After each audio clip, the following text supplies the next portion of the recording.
पद्धतीचं सरकार पाहिजे का, काय वाटतं? मी सुरुवातीपासून ह्याच गोष्टी अतिशय स्पष्टपणे सांगत होतो की मराठा आरक्षण हे द्यायचं असेल आणि न्यायालयात जर टिकायचं असेल तर ज्या गोष्टी मराठा आरक्षण नाकारताना कोर्टाने सांगितलेल्या आहेत त्या गोष्टी व्यवस्थित करून मग मराठा आरक्षण दिलं तर ते कोर्टात टिकेल.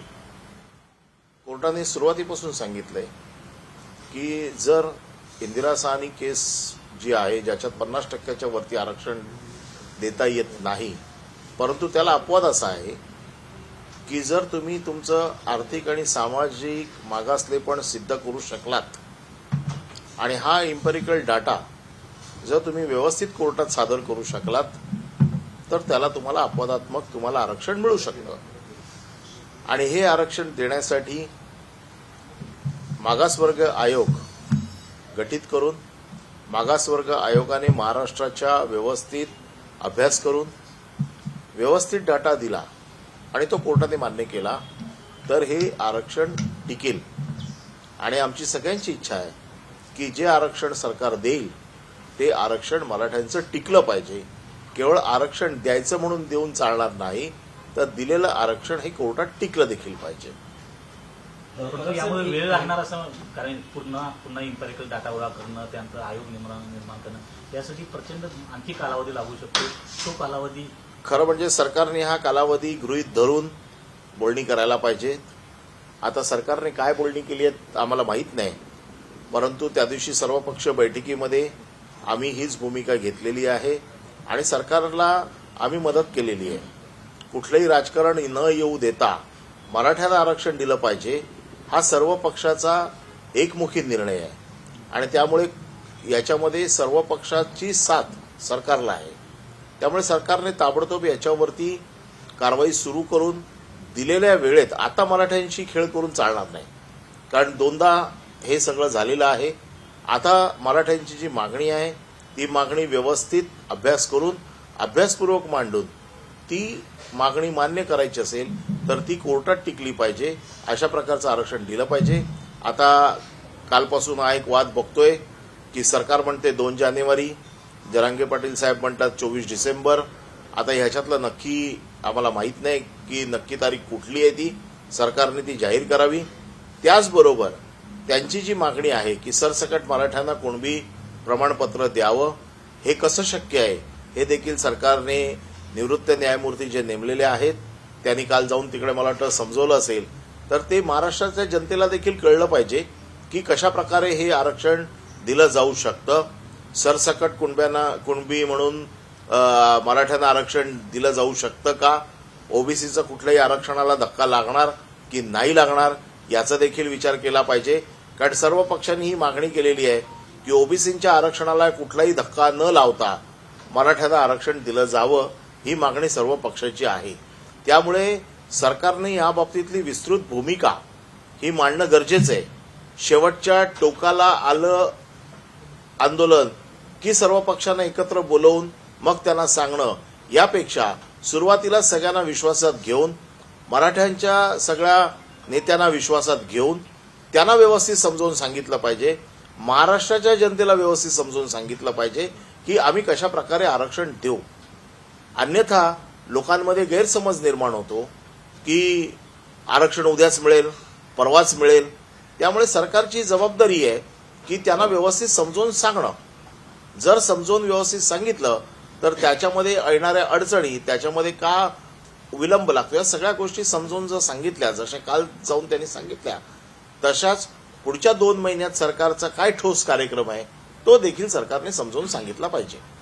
यावेळेसचं अल्टिमेटम 2 महिन्यांचं आहे. जर त्या 2 महिन्यात काही मार्ग निघाला नाही तर पुढचं आंदोलन हे मुंबईच्या वेशीवर असेल असं जरांगे पाटील यांनी म्हटलं. नाही बघा, आंदोलन त्यांनी आता 2दा केलेलं आहे. 2दाही सरकारने पहिल्या वेळेला 1 महिन्याची वेळ मागून घेतली, त्यांनी 40 दिवस दिले. आता 2 महिन्याची वेळ मागून घेतलेली आहे. माझं मत असं आहे की जी काही वेळ तुम्ही मागून घेता याच्यात ठोस काहीतरी कारवाई दिसली पाहिजे, अन्यथा हे आंदोलन पेटतच राहील, महाराष्ट्र अशांतच राहील. त्यामुळे महाराष्ट्र अशांत राहू नये म्हणून सर्वमुखी सर्व पक्षांचा पाठिंबा आज मराठा आरक्षणाला दिलेला आहे. जरांगे साहेबांच्या तब्येतीची काळजी आम्हाला सगळ्यांना होती, म्हणून आम्ही सगळ्यांनी त्यांना आवाहन केलं. त्यांनी देखील मोठ्या मनाने आवाहन आमचं सगळ्यांचं मान्य केलं आणि आज 2 महिन्याचा कालावधी दिलेला आहे. पण ह्या 2 महिन्यात सरकारने ठोस कार्यक्रम सांगितला पाहिजे की कशा पद्धतीने ते कुठल्या पद्धतीने देणार. सरसकट कुणबीनं ते मराठ्यामध्ये आरक्षण देणार का? कारण आता जरांगे साहेबांनी जी मागणी केलेली आहे फक्त मराठवाड्यातीलच नाही तर पूर्ण महाराष्ट्रातील मराठ्यांना कुणबी सर्टिफिकेट द्यावं अशी त्यांची मागणी आहे. सरकारला हे शक्य आहे का? आणि असेल तर कशा पद्धतीने शक्य आहे? हे सगळं सरकारने आता मोकळ्या मनाने सांगितलं पाहिजे. आंदोलकांवरचे गुन्हे मागे घेण्याची ही मागणी आहे, तर त्याबद्दल काय सांगणार? आंदोलकांवरचे गुन्हे मागे घ्यायचे यांनी मान्य केलेलं आहे. पहिल्या आंदोलनामध्ये सरकारने मान्य केलेलं आहे की आम्ही आंदोलकाचे गुन्हे मागे घेतो, पण ते देखील अजून घेतलेले नाहीयेत. त्यामुळे सरकार जर बोलत असेल एखादी गोष्ट तर त्याचं कृतीमध्ये उतरवणं, ते बोलणं हे सरकारची जबाबदारी आहे. उदय सामंत यांनी टीका केलेली आहे की जरांगे पाटील यांचं आंदोलन बदनाम करण्याचा आणि ते पुढढकलण्याचा जो हेतू होता, बदनाम करण्याचा होता, ते विरोधकांचा होता, खास करून ठाकरे सरकारचा, ठाकरे यांचा. आणि त्यामुळं कालचं आंदोलन मागे घेतल्यामुळं हे सगळं सपशेल अपयशी ठरलेलं आहे. माझं म्हणणं असं आहे की गृह खातं त्यांच्याकडे आहे, त्यांना शोधणं सहज शक्य आहे. आरोप करणं, फक्त विरोधकांवरती आरोप करण्यामध्ये स्वतःची कातडी वाचवण्यात काही अर्थ नाही. सरकार त्यांचं आहे, त्यांनी शोधावं. हे आंदोलन बदनाम करण्यासाठी कोणाचा पुढाकार होता किंवा आणखीन काय होतं का, याच्यामध्ये नावं येतील बाहेर आणि ती नावं जाहीर करावीत त्यांनी. परत सर, यात आणखी राजकीय आरोप प्रत्यारोप सुद्धा आता पाहायला मिळत आहेत. नितेश राणे यांनी पत्रकार परिषद घेऊन आणि ट्विटच्या माध्यमातून उद्धव ठाकरेंवर आरोप केलेला आहे की राज्यात इतकं मराठ्यांचं आंदोलन पेटलेलं आहे, जरांगे पाटील उपोषणाला बसले असतानाही उद्धव ठाकरे कुटुंबियांसह खानसाम्यासह देहरादूनला मजा मस्ती करण्यासाठी गेले. बघा, नितेश राणेंच्या फडणवीसांवर टीका करतात की ते छत्तीसगडमध्ये प्रचाराला जातात, राज्यातलं वातावरण बिघडलं असताना. तर कसं काय उद्धव ठाकरे सुद्धा असं वातावरण असताना? उद्धव ठाकरे आता मुख्यमंत्री नाही आहेत.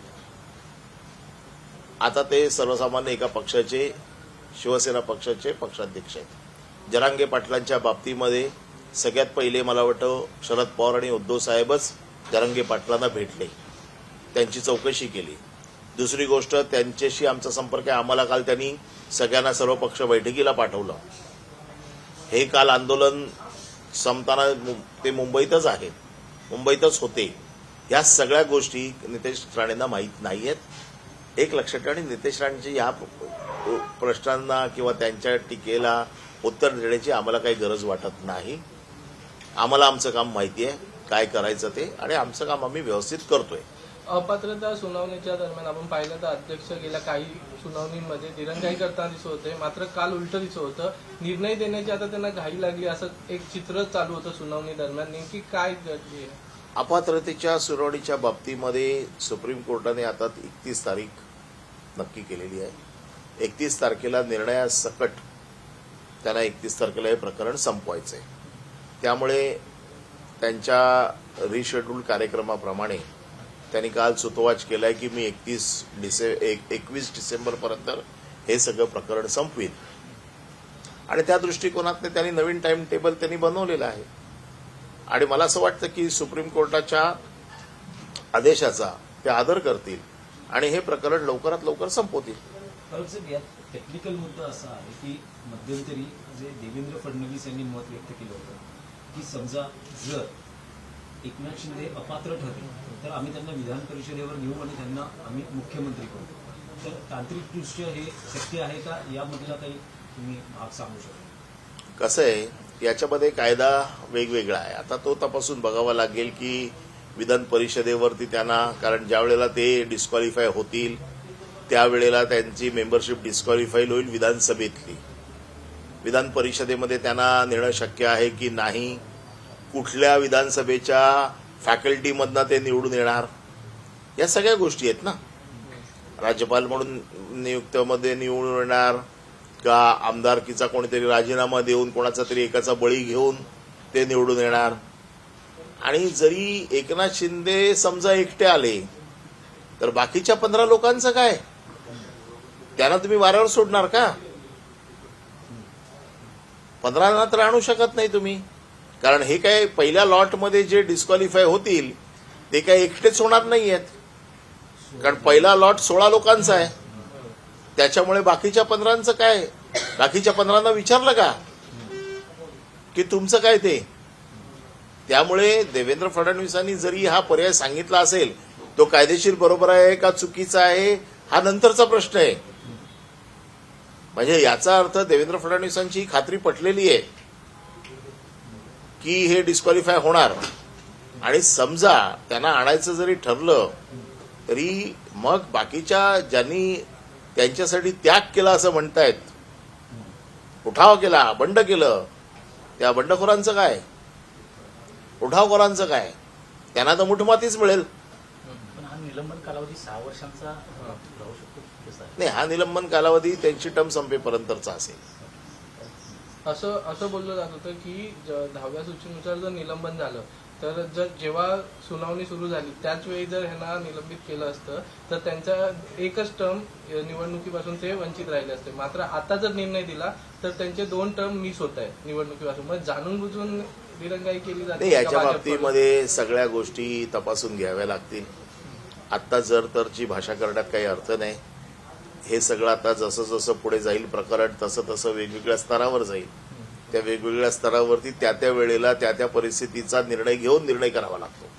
सर, गुणरत्न सदावर्ते यांनी ज्या पद्धतीनं राज्यात मराठा समाजानं जी काही आंदोलन केली होती त्याबाबतीत एक याचिका मुंबई उच्च न्यायालयात दाखल केली आणि त्याच्यात असं म्हटलं एक आरोप केलेला आहे शरद पवार आणि उद्धव ठाकरे यांचा या हिंसक आंदोलनाला आशीर्वाद होता अशा पद्धतीचा उल्लेख केला. गुणवंत सदावर्ते हा कोणाचा माणूस आहे हे अख्ख्या महाराष्ट्राला माहिती आहे.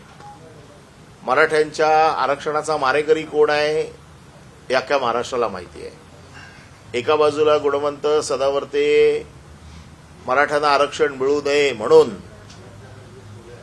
तो सतत याचिका दाखल करतोय.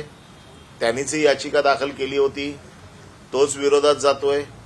म्हणजे एका बाजूने मराठ्यांच्या आंदोलनाला पूर्णपणे विरोध करतोय. हे जे सत्ताधारी आज म्हणतायत की आम्ही आरक्षण देणार आहोत, मग तुमचा माणूस जो गुणवंत सदावर्ते आहे, जो मागच्या एसटीच्या आंदोलनामध्ये त्याने स्पष्ट भूमिका घेतली होती विरोधाची, आज तो महाविकास आघाडीच्या विरोधात बोलतोय, सत्ताधीशांच्या बाजूने बोलतोय. मग सत्ताधीशांचं हे कर्तव्य आहे की गुणवंत सदावर्तेला आवर घालावा, कारण तोच मारक आहे मराठ्यांच्या आरक्षणाचा. आणि मराठ्यांना काही कळत नसेल हे?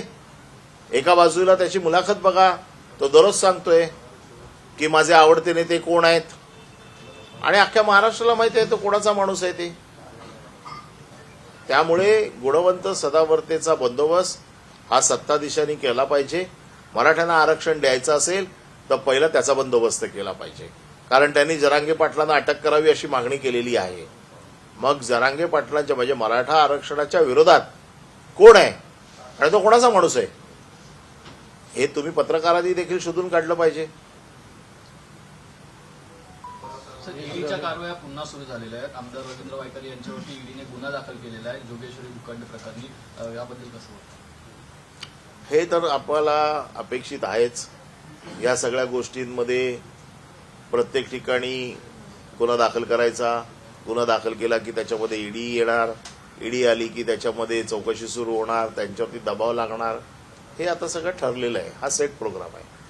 त्यासोबतच भाजपचे प्रदेशाध्यक्ष चंद्रशेखर बावनकुळे यांनी एक मागणी केली आहे की राज्यात आता ओबीसीची जी जनगणना आहे ती झाली पाहिजे. नाही, असं आहे बघा, आता प्रत्येक पक्षाने आपली भूमिका जाहीर केलेली आहे. शिवसेना देखील आपली भूमिका जाहीर करेल. या मराठा आरक्षणासंदर्भात विशेष अधिवेशन बोलावण्यात यावं यासाठी शिवसेना युबीटी काही आग्रही आहे का? मुख्यमंत्री विशेष अधिवेशनामध्ये काय होणार? चर्चा होईल. पण माझं असं मत असं आहे की विशेष अधिवेशनच्या अगोदरच मराठा आरक्षणाच्या बाबतीमध्ये सर्व चर्चा होऊन एकमुखी ठराव झालेला आहे. विशेष अधिवेशन घेऊन राज्य सरकारच्या हातात असलेल्या गोष्टी याच्यावर विशेष अधिवेशनामध्ये चर्चा होऊ शकते. केंद्र सरकारच्या हातात असलेल्या गोष्टी, त्याच्यात राज्य सरकारच्या हातात असलेल्या गोष्टींवरती इथे चर्चा होऊ शकते, तशी केंद्रामध्ये केंद्र सरकारच्या हातात ज्या गोष्टी आहेत त्याची चर्चा होईल. अधिवेशन घेऊन त्याच्यावर चर्चा झाली पाहिजे आणि ह्या अधिवेशनात राज्य सरकारने आपला कार्यक्रम सांगितला पाहिजे की नेमकं आम्ही कशा पद्धतीने आरक्षण देणार. त्यामुळे विशेष अधिवेशनामध्ये हा विषय नक्कीच येणार.